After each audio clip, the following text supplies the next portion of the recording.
누구나 월세를 받고 싶어 한다. 하지만 누구나 월세로 수익을 만들 수는 없다. 나는 퇴사한 지 이제 7개월이 되어가고 있고 회사를 다니면서 재테크로 시작한 부동산 경매가 이제 내일이 되었다. 회사를 다니면서 꾸준하게 부동산 경매 투자를 하고 시차익도 얻었지만 월세 수익 구조를 만들었기에 나는 아무 미련 없이 회사를 나올 수 있었다.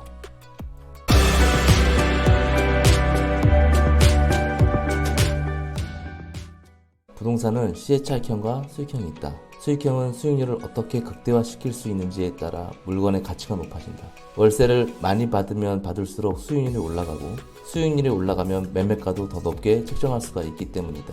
부동산 경매 초보 시절에는 흔히 많이 하던 빌라로 월세 수익을 만들었다. 그렇게 월급 외에 다른 수익이 생기는 사실만으로도 새로운 경험이었고 내가 일을 하지 않아도 매월 월세가 들어오니 한 달에 모을 수 있는 돈은 더 늘어나게 되었다. 주택에 대한 강한 규제가 생기면서 나는 주택을 계속 늘릴 수는 없었다. 그래서 비주택으로 눈을 빨리 돌렸다. 현재 시장의 규제는 주택에 집중이 되어 있기 때문에 몇 년 전부터 상가 투자를 하기 시작했다. 나는 회사를 다니면서 부동산 경매를 한 이유 중 하나는 퇴사를 하고 온전히 내 시간을 쓰면서 경제활동을 하고 싶었기에 월세 수익을 더 만들 필요가 있었다.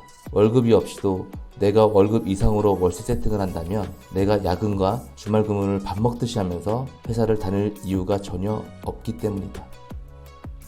이 물건은 부동산 경매로 20년도에 낙찰을 받아 공유오피스로 탈바꿈시키면서 월세 수익을 극대화시킨 케이스다. 이번 낙찰 사례는 서울에 있는 전용 26평 지하 상가이다. 현황상 지하지만 도로에서 바로 들어올 수 있는 1층 같은 상가이기 때문에 흔히 우리가 생각하는 지하에 있는 상가로 생각하지 않았다. 이 물건은 일반 상가로 월세를 받으면 월 120만원 정도 월세를 받을 수 있었다. 하지만 나는 월세 수익을 더 만들기 위해 공유오피스로 바꿔서 내가 직접 운영하기로 했다. 단순히 시세에 맞춰서 월세 세팅을 하는 방법도 있지만 나는 어떻게 더 많은 월 수익을 만들까 생각을 했다. 지금 내가 보유하고 있는 다른 상가들은 일반적인 월세 세팅을 한 물건도 있지만 이렇게 내가 직접 운영을 하면서 월 수익을 높일 수 있는 방법이 있다면 적극적으로 실행해 볼 만하다고 생각을 한다. 이 물건에 들어간 실제 투자금은 약 8천만 원이다. 그럼 한 달에 얼마의 월 수익이 만들어졌을지 알아보도록 하자. 낙찰은 2020년 7월 14일 날 받았다. 총 3명 입찰을 했고 낙찰 금액은 2억 5천만 원이었다. 이듬과 약 2,700만 원 정도 차이가 있었지만 그건 중요하지 않았다.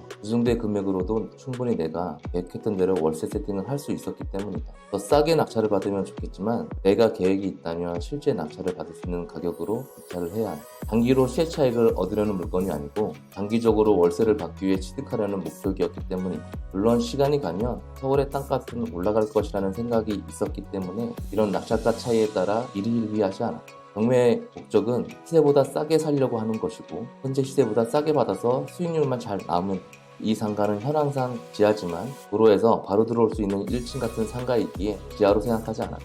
전용 26평이고 기존 임차인은 건축회사가 사무실로 사용하고 있었다. 앞에서도 말했듯이 이 상가는 현황상 지하지만 도로에서 바로 들어올 수 있는 1층 같은 상가이기에 지하로 생각하지 않았다. 전용 26평 정도이고 기존 임차인은 건축회사가 사무실로 사용하고 있었다. 물건지 위치는 2호선 4호선에 있는 사당역 4번 출구에서 도보로 5분도 걸리지 않는 위치에 있다. 이 부분이 가장 메리트가 있어. 왜냐하면 공유 오피스로 탈바꿈시킬 예정이었기에 역과의 거리와 이용 편리성이 가장 중요했다. 인근 주택과 오피스텔이 혼재되어 있는 동네이기에 용이한 편이었고 사무실로 이용하기에 적당했다. 그리고 아파트 상가이기 때문에 관리비 부담이 덜한 부분과 주차장이 있는 부분이 선택의 이유 중 하나였다. 기존 사무실을 철거하고 공유 오피스로 만들기 위해서 공사를 시작했다. 프랜차이즈로 공유 오피스를 한다면 공사비 즉 인테리어 비용은 만만치 않다. 물론 프랜차이즈로 한다면 여러 메리트가 있겠지만 본 상가는 면적이 상대적으로 크지 않기 때문에 굳이 그렇게 하고 싶지 않았다. 돈이 많이 투자가 되면 월세도 상대적으로 더 받아야 된다. 하지만 나는 저렴하게 이용할 수 있는 공유 오피스를 해도 충분히 가능할 것으로 생각을 했다. 시설과 위치가 좋은 공유 오피스는 상대적으로 비싸다. 하지만 모든 사람이 그런 곳을 갈 수도 없고 가성비가 좋은 공유 오피스를 찾는 수요도 충분히 많다. 그런 틈새를 찾아 최대한 가성비와 효율성을 좋게 구성을 해야만 한다. 4에서 6인실로 넓게 빼서 총 4개 욕실로 구성을 했다. 1인 2인실을 찾는 수요는 과감하게 포기를 했다. 한전된 공간과 돈으로는 포기할 건 포기를 해야 한다. 도면 설계는 지인의 도움을 받고 인테리어 공사는 기존 협력업체 대표님과 계속 상의하면서 비용을 줄이고 가성비가 좋게 구성을 했다. 자, 그럼 비용을 알아보자. 낙찰가는 2억 5천만 원이었고 이전 비용은 1,250만 원이었다. 이전 비용은 취등록세와 업무 비용이 포함된 금액이다. 대출은 경락자금 대출로 80%가 나왔고 용도비는 700만 원으로 협의를 했다. 기존 세입자가 3천만 원 정도 비용의 유치권 신고를 했지만 협의를 통해 700만 원으로 마무리를 했다. 단 새로운 사무실로 이사를 가야 되는 날짜가 있어서 이사 가는 날짜는 조율을 해줬다. 인테리어 공사비는 3천만 원이 들어갔다. 욕심을 부리기 시작하면 한도 끝도 없이 들어가는 비용이었지만 협력업체 대표님을 통해 가장 가성비 좋은 구성으로 비용을 많이 아낄 수 있었다. 공사를 다 완료하고 현재 모습이다. 공유 오피스를 운영한다고 많은 시간을 여기에 쓰지 않는다. 나는 이틀에 한 번씩 방문해서 청소와 비품 체크를 하고 내부 시설을 점검하는 것이 다다. 넉넉하게 1시간도 안 걸린다. 가끔 들려서 확인하고 나는 다시 내 업무를 보면 된다. 공유 오피스에 입점한 회사는 주말에 근무를 하지 않고 6시 이후에는 대부분 퇴근을 하기 때문에 나는 많은 시간을 여기에 쓰지 않아도 된다. 앞서 말했지만 전용 26평이기 때문에 4에서 6인실로 총 4개 호실로 구성을 했고 비상주도 받고 있다. 비상주 또한 월세를 올리는데 많은 기여를 하고 있다. 그럼 한 달 임대료를 알아보자. 현재 한 달 임대료는 총 400만 원이다. 물론 처음부터 만실은 아니었다. 하지만 오픈하고 3달 만에 만실이 되었고 지금은 새로 계약하면서 월세도 올리고 있는 상태이다. 문의도 하루하루 많이 오지만 현재 공실이 없어서 대기를 하고 있는 업체가 있을 정도이다. 그럼 수익률을 다시 정리해보자. 낙찰가는 2억 5천만 원이고 이전 비용은 1,250만 원이 들어갔다.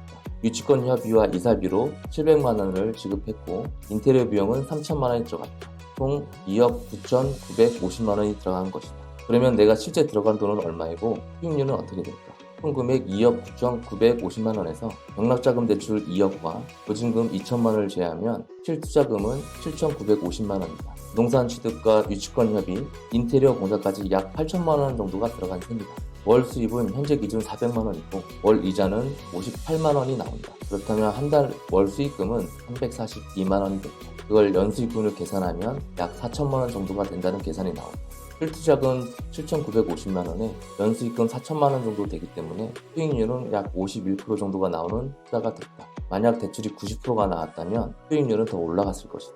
내 돈이 8천만 원 들어갔고 이자 빼고 한 달에 342만 원 정도가 생기는 구조가 된 것이다. 이렇게 내가 운영을 할 수 있는 아이템이 있다면 현재 시세보다 더 높은 월세를 만들 수 있다. 내가 만약 이런 운영을 하지 않고 현재 상가 월 임대 시세로만 월세 세팅을 했더라면 매매가에 대한 가치를 지금처럼 더 높이기 어려웠을 것이다. 부동산 경매도 부동산을 매수하는 하나의 방법이다. 그렇기 때문에 부동산 투자의 방법이 다양할수록 더 좋은 결과를 낼 수 있지 않을까?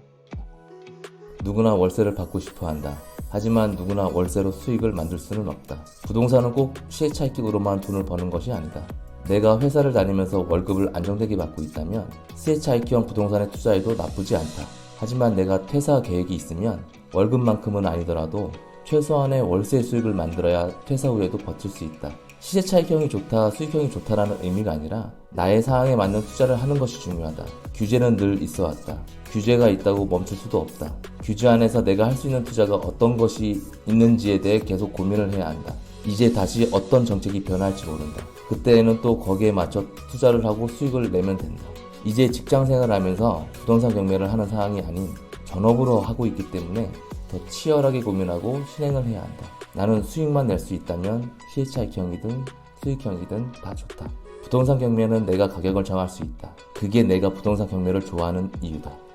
월세로 임대 수익을 만들어 놓으면 내 시간과 경제적인 부분이 조금 더 자유로워진다.